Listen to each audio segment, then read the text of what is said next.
The woo is back. Yeah, By popular demand. feels good. Feels good. Well, Nothing says a good time. You know, a little woo every now and then. right? Yeah. Have a little woo. Then says good time like a little barrel strength or barrel proof Stagg old fashioned. I see. I promised you guys last week we'd step it up a little bit. Do a high end old fashioned. Well, here you go. We got the. I'll tell you what. I've got one more to make here. So you mind? Mind giving the rundown while I do Alrighty. the final assembly? So we're calling this the classic, the best damn old fashioned classic, because you can expound on old fashions, but today we're just going with a little bit of Angostura, little Colin Cherry. So Stagg, of course, 2 ounces of Stagg. This proud bottle is sitting at 132.2, 66.1 if you're checking the proof. It is coming from your best good old buddies at Buffalo Stagg. Buffalo Stagg. Or Buffalo Stagg. Buffalo Trace. So this Stagg is weird anymore. So all their stuff comes from down yonder. You could barely. I think I saw it on camera, but all the Stagg info is etched into the bottom of the bottom of the lip of the bottle, the label. The bottle. Yeah. I haven't even served him one yet. I know, right? So yeah, it's all etched in on the thick glass of the bottle down there. So this came from, and I don't know how to. We're not gonna sit there and decode it. We got better things to do. But this is L2214001, and then a 1224D, whatever. I'm thinking maybe Rick House and Level. Yeah. And as we took the tour, I mean, Buffalo does not move their stuff wherever it goes in to that Rick House. That's where it stays for this entire life. And Stagg, that's going to be staying there for a long old while. But that's the thing on the bottle. So I done lost the recipe. 2 ounces of Stagg. And since it is high proof, we're doing 3/4 ounce simple syrup. That is That's Dave's custom made. Yeah, it's a simple syrup. It is brown because I don't use the bleached Use sugar. That real down home I sugar. use that real, whatever you call it, Demerara, Hawaiian. You just let me tell you, folks. I'll go on a little rant here. Bleached flour and sugar, if it's white, is bleached. Therefore, you're eating bleach. Kind of like changing your ringtone. Yeah, on the insides, I get all the way through. I guess. Sorry, So yes, some of you will get that, some of you won't. So yes, this is brown because I don't use bleached sugar. So and it makes a difference. 2-to-1 simple syrup. So we're doing 3/4 ounce since it's high proof. What'd you do? Angostura, three dashes of Angostura bitters. And then you topped it off with a little Collins cherry. Collins cherry and just about a half a teaspoon of some Collins cherry juice in there for good measure. Well, and that makes sense because the Angostura is kind of on the orangey side. So yeah, well, and I chose Angostura. Got like 8 or 9 bitters to choose from. Angostura is kind of the old standard, if you will, for an old fashioned. I will agree. So I figured I would keep it on the standardized path here. So classic. This is the best damn classic old fashioned. There we go. Yeah, I like that. Got a nice. Well, we haven't tasted it yet. It might not. Oh, maybe it's not good.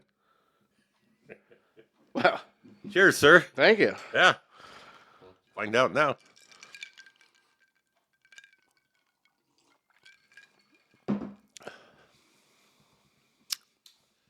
Pretty all right.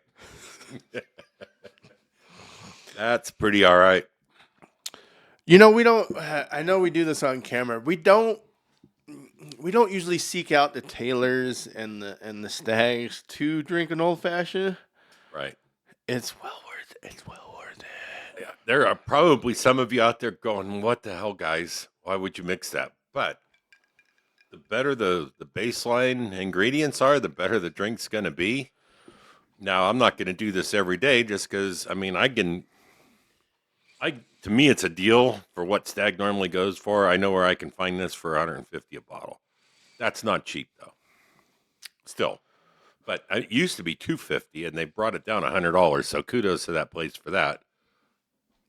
I'm going to drop If you're on the higher end though, I mean that is a all right deal for the name. I mean, because like the Taylor bottle, you're looking at least a hundo, if not more, on that one. I still want a Blue Russells. We are taking donos, so 13 or 15 Russells. you want to just help us out, help a brother out? Yeah, but yeah, those are. I mean, those are definitely in the twos. So yeah, 150. Yeah, it's And you can taste everything. It's so weird. You could taste every layer. all the little Yeah, nuances yeah. can just come through. And that's, yeah, I didn't go extra heavy on the bitters just for that reason. I wanted to really let the whiskey stand on its own. And it stands proud. And seriously, we've done this. Our standard, I think both of our standards for an old fashioned would be about 100 proof or bonded or whatever. Minimum, yeah.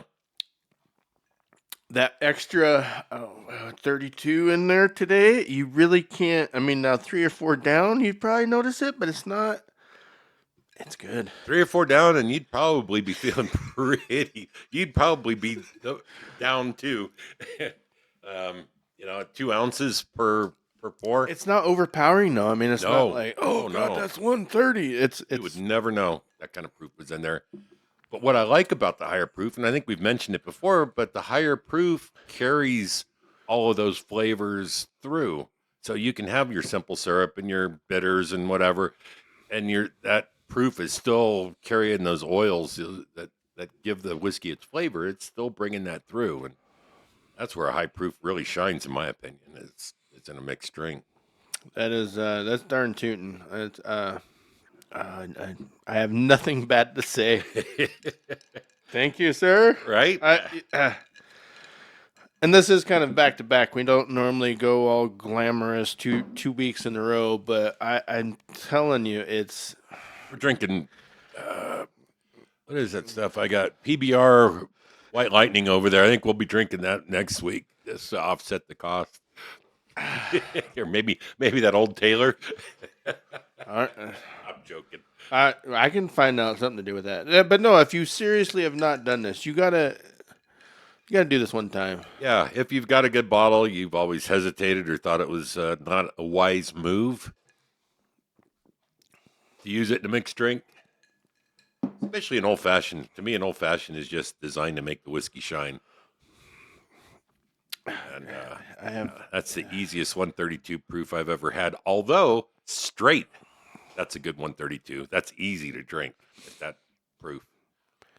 Yeah, no, that is my hard day at work. I just want to sit down. I don't have a cigar, but if I'm just gonna sit down and have a drink, that is probably my go-to.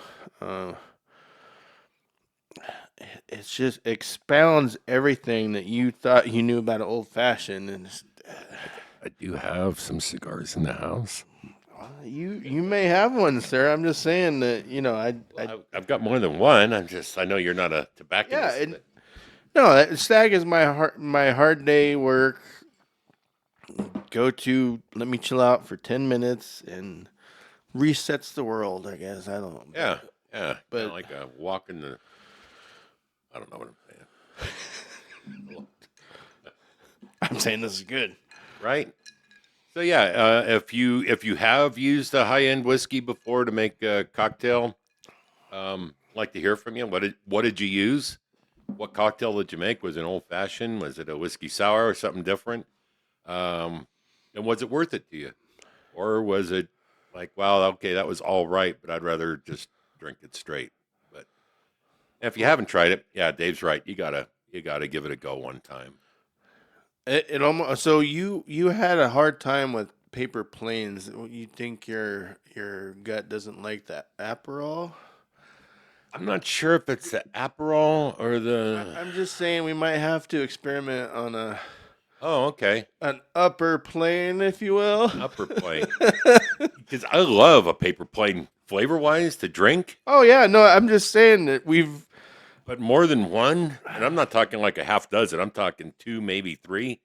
My stomach does not respond well to that, and I'm not sure if it's the Aperol, if it's the Nonino, Amoro, Nonino, or well, I've got several. I got a Nonino and Amoro Montenegro, but neither one seemed to make a difference. It just, but I'm willing to try it again. We're gonna have to keep track of these because we started with the Remus. So what did we make? Was that an old fashioned as well? Was yeah, the Remus Old Fashioned was pretty darn good too, It was. and the Taylor was fantastic. And so that was that was the Jelly Belly. Oh yeah, that wasn't an old fashioned. That was the best damn jelly belly. We might have to do a whiskey sour All right, or a bourbon sour or yeah, whatever. something sour. Because we are getting down there on our, I guess, our best damn series. Well, and there's a person out there that communicates with us via email, Sam Can, and that's all I know you as is Sam Can, but I know you're watching. He has suggested, and we kind of threw it out there in the last show, that maybe we expand beyond bourbons and maybe even beyond whiskeys. And so he would like to see us do some more, a broader spectrum of whiskeys. Well, he just needs to stay tuned then, because I mean we've gone gin. I fell off the nut wagon and brought in beer. I mean, Well, and we've got some scotch, we've got Irish whiskey. Um, we've got some variations, and he was just expanding into more American whiskey, not just bourbon, which bourbon is exclusive to America.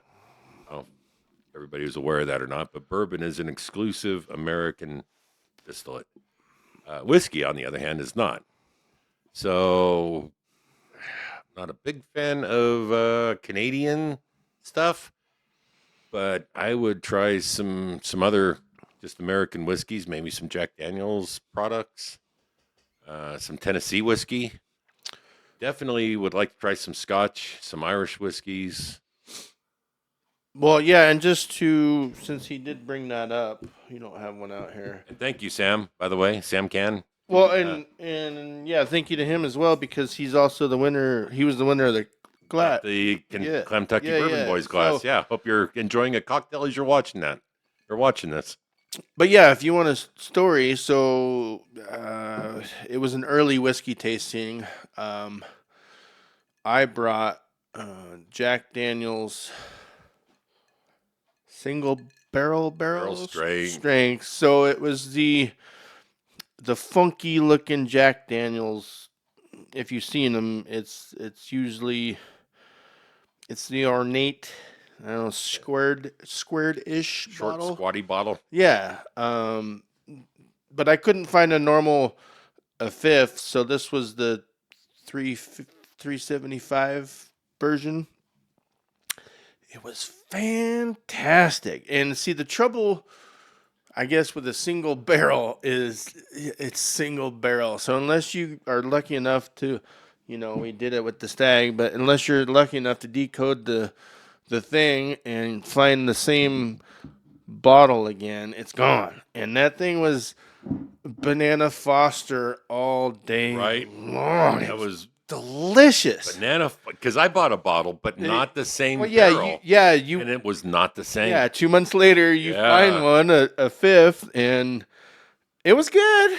It was good. Just Yours not, was banana and bubble gum. yeah. just blew I up. I got the somehow, and And I got the one below it. yeah. I mean, again, it wasn't bad, but that was exceptional. The banana smell on that, the bubble gum that came off of it. I mean, that was just a great pour. So I was a little sad that my bottle wasn't the same, but it's still not bad. Matter of fact, it's still on the bar in the house. But yeah, just to answer Sam's questions, we derail. Well, I derail. I brought wine. Yeah, no, maybe he's new. Maybe. Yeah, or I mean, we did throw out there what would you like to see us do, so I think he All was right. just trying to offer some constructive criticism. I accept that, and Uh, I appreciate it. no, yeah, the more I guess fan whatever. More feedback, the better. Thank you for watching. And, yeah. And speaking of which, so we have our next tasting is with another viewer. Another viewer that we're And doing it. well, We're gonna leave it at that. no, go. Oh, it's gonna be. We're doing a gin tasting. Yeah. One of the nice things Dave discovered with gin, because he's bought a couple of nice bottles lately. A good bottle of bourbon is obviously $100+. A good bottle of gin is $30 or $40. But there's a reason for that. We had this discussion the other day, but I don't know what the age is on that. I don't think there was an age statement on it. But a good whiskey is going to be aged minimum 4 years. 8, 10 is pretty common. 12, to me, 12 years is kind of the premier spot for aged whiskey. That being said, it evaporates. It's crazy. When we were at Buffalo Trace, they had like 4 cutaway barrels and a freshly filled barrel, like a 4-year, an 8, and a 12, something along those lines. And you literally lost 2/3 of the product on a 12-year bottle or a barrel. So Yeah, the barrels were this way, and just to reiterate the point, you were barely looking. Maybe about where I'll Dave's. put it. So with the number line right there, you were probably, I don't know, half an inch up of what you would get if this was a barrel. Yeah. On a 12-year. So, I mean, I get it. It's just So they lose a lot of the product, and again, the stuff that goes into a barrel today is not going to see a bottle for at least 4 years on a good whiskey, and potentially longer. So there's a lot of risk at play, and then the angel share factored in. When you only get 1/3 of what you put in the barrel, it's going to cost more, unfortunately. But with other gin, tequila, they might finish it for a few months in a barrel, but not years and years and years. So the loss isn't going to be there. And I think that's one of the main reasons why the price of aged whiskeys in general are where they're at. Part of it. yeah, and tequila. There's something different too, because I am an extra añejo fan, which is, I think it's either 8 or 10. 10-year. I don't. Oh, that's right. They do. Tequila is aged a fair amount, isn't it? Yeah, it is. Yeah. And at that point, when you're looking at an extra añejo, you're looking, I mean, $80, $100. So it's just the time. That Michael Jordan one, that Sin Caro I've got on the bar over there, that was a $150 bottle. So, But you got to help a guy out, though. I mean, well, he hasn't done nothing in you a buy while. his shoes, I buy his tequila. It all works out. All right. But no, I forgot the tequila is aged quite a bit too. So that probably wasn't the best example. Gin, vodka, some of the other, spirits out there, they're not aged nearly as long, and they don't have to deal with the loss through the angel share that, if you're not familiar with angel share, I guess I should digress that if you're new to the whiskey world or the alcohol world, but It's one of my favorite smells. yeah, it's these are wooden barrels. There's no glue or nothing between the staves. They're just held together by these rings, and so there is going to be seepage on these barrels, and whatever seeps out and evaporates off is the angel share, they call it. What they scrape out of the bottom of the barrel, the very end, is the devil's cut, famous by Jim Beam. But yeah, so there's always going to be some loss on the product, which is sad, but it is. what it is. And when you walk into the Rick House, it smells fantastic in there. Well, and not to mention, I mean, you're gonna get that loss because I mean, the white dog comes out at what one? Well, there's It's hitting hard, 180 something. they can't. It can be. I'm looking at the bottle bonded? that. Yeah, but bourbon can only go in at I think 140, 145 proof. I'm just saying that you're gonna. I mean, just a natural. You're gonna get. I mean, you leave a bottle of alcohol. I mean, just rubbing alcohol. Oh, yeah. You're gonna get. Yeah. Just the way it is. I mean, There is going to be evaporative loss. Yeah. Yeah. But no, thanks, Sam Can, for the feedback. Hit me up, man. Hit me up on Big Rooster Media's email and let me know. Let me know your name. Is it Sam? Is it just Sam or whatever? I'll give you $1 if you put it on the comments on YouTube. All right, $1. Wow. It'll be at the Coop Lounge. Hey, speaking of which, we will be at the Coop Lounge on February 20th for a little mixer down there. So if you're local and you like the Coop, come on down and say hi to Dave and I, and maybe I'll buy you a drink. Well, especially if there's a lot of small businesses here in town. So if you're a small business in town, you want more customers, that is an excellent way of doing it because it's not intimidating. I mean, you're talking about a dozen, maybe 20 peeps there. So yeah, this is a mixer, and it's kind of like a Chamber of Commerce mixer if you've ever been to one. But if you haven't, it's friendly vibe. Like I said, we'll be down there, and I'll buy you a drink. Show up. The first 3 folks that come up and say hi.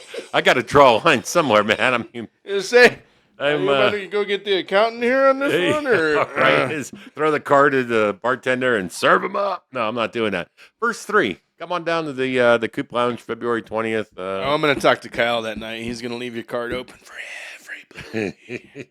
Thanks. And the following week, we won't be here anymore. I'll have to sell my whiskey collection and pay the tab. But no, come on down, say hi. We'd love to see you. Get you a drink, have a cocktail with you, and shoot the breeze. So February 20th at the Coop Lounge if you're here local. And you don't have to just put up with us. There'll be a lot of different fields there, realty, all kinds of different businesses. Entrepreneur, software developers, koozie guy. Oh, koozie guy, yeah. So, I'm just speaking about the last one, but yeah, there's lots of. I don't know. You have an app developer. Come on down. There's probably somebody there that can use you. So yeah. And that being said, I feel pretty all right. That's a good sipper. I might have to go get my own bottle, but I might be making another one of those. So yeah, we got stuff to do. We do. Well, you guys are joining us for dinner tonight. My wife's got some chili in the making, so maybe we better check out, have another one, and then we can just stagger in, flop down on the couch, and let the women take over. Stagger. So anyway, there we go. That's another week in the books, folks, and the comments are picking up, the likes, the subscribes, all that. We appreciate you guys. Facebook, if you're not aware, Big Rooster Media on Facebook. And then, Klamtucky Bourbon Boyz. We love to hear from you guys. We like the likes. Tell your friends. And it's not going to be just bourbon. We're going to branch out. We're going to start doing some more stuff. And it'll always be whiskey based because that's kind of our. Well, it's about time I fell off the straight and narrow. I'll bring something. Bring something in different next week. All right. Maybe I will too. We'll have a different off. All right. So I'll stay tuned to see what that is. Yeah, see what happens next week. God only knows at this point. But thank you guys. We appreciate your interaction with us. And again, please like, subscribe if you haven't already. I noticed that a lot of our subscribers, the women, you ladies out there are more involved than you guys out there. Oh, Yeah, so it's like 64% to 50 something percent guys on the bourbon? in general. Yeah. Oh, all right. So, and I do know that the ladies like their scotches, and that blows my mind, but I've had many conversations, and it seems like the ladies are more fun, and they like the heavy, peaty, smoky scotches, the Ardbegs, They would. and that. They would. I guess I don't know, but anyway, thank you guys. I'll quit babbling here. We can wrap this up, and we'll see you next Thursday. Thanks a lot for tuning in. Thanks, guys.